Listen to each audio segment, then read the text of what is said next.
Captain Vijayakanth அவர்கள் மறைந்து விட்டார் என்ற செய்தி என்னை மிகப்பெரிய துயரத்திற்கும் அதிர்ச்சிக்கும் ஆளாக்கியிருக்கிறது. அவருடைய இறுதி நிகழ்ச்சியில் கூட கலந்துக்க முடியாத அளவுக்கு என் உடல்நிலை பாதிக்கப்பட்டிருக்கு. நான் மருத்துவமனையில் அனுமதிக்கப்பட்டிருக்கேன்.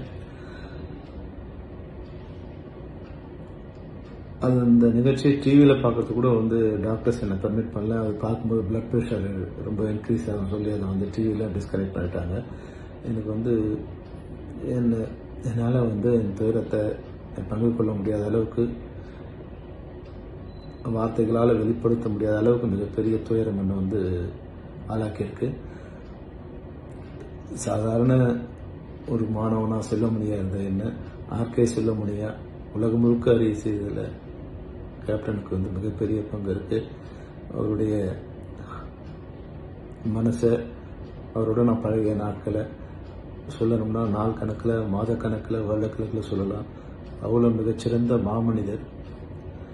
விஜயராஜுங்கிற ஒரு சிறந்த மனிதரை, விஜயகாந்துங்கிற ஒரு நல்ல நடிகரை, கேப்டனுங்கிற ஒரு உன்னதமான தலைவனை இந்த தமிழகம் இழந்துடுச்சு.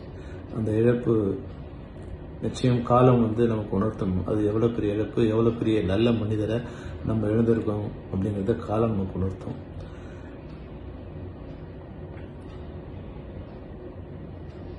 நான் கடைசியாக அவரோட பிறந்த நாளுக்கு பார்க்கும்போது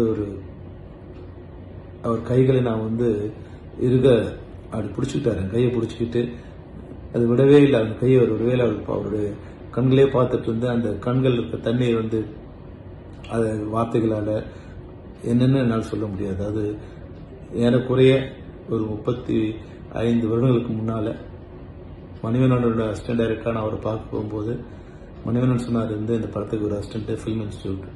அப்போது ஃபிலிம் இன்ஸ்டியூட்டில் அவன் படம் பண்ண ஒரு சமயம் அவர் அதே போல் என் கையில் பிடிச்சி இறுக்கமாக கைகளை பிடிச்சிக்கிட்டு வெரி குட் அப்படின்னு சொன்னார்.